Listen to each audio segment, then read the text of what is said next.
এই যা ভাই, লেখাপড়া না করে এখন সুদন সামলাও। এই যা, লেখাপড়া করলে তো চাকরি বাকরি হলেও নি আশা করা যায়।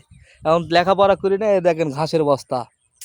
আর এই রোদের মধ্যে আমার কি অবস্থা। এত মিষ্টি মিষ্টি গল্প করে লাভ কি হয় কন? পড়াশোনা থাকলে তো ভালো একটা চাকরি বাকরি করা পালাম হনি। এখন তো ওটা আর হচ্ছে না। এই দেখছেন কত বড় মাঠের ভিতরে রোদের মধ্যে গরুর ঘাস কাটিচ্ছি। এলা দুঃখ কাক কম কন?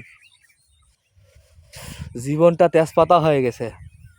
এখন কি আর করার, বিয়া শাদি করেছি, এখন তো খাটা লাগবেই ভাই। তো সকলে ভালো থাকেন, আমার জন্য দোয়া করেন। আমি জানি এরকমই খাটে খুঁটে বউ ছেলে ক্লে করে করে খাওয়া পারি নাকি হয়। আজকে না আঞ্চলিক ভাষায় কথা কোনো আবার কিছু মনে করেন না যে চ্যাংরা মূর্খর মতো কথা কছে। আদৌ মূর্খই, তাই আমি পড়াশোনা ঠিক মতন করি নাই, খালি পাঁচমিগিরি পরে পালে বেড়াছি। স্কুলে যাওয়া গেলে পরন বইলে যায় থুয়ে বন্ধু করে শুধু গুটি খেলাইছি। আজ বুঝা পাচ্ছি, হারে হারে বুঝা পাচ্ছি।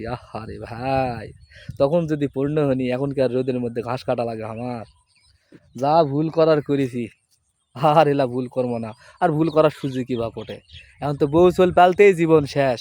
ভালো থাকেন সকলে, ভালো থাকেন, আমার জন্য দোয়া করেন, আমিও আপনাদের জন্য দোয়া করছি। সকলে ভালো থাকেন, আল্লাহ হাফেজ।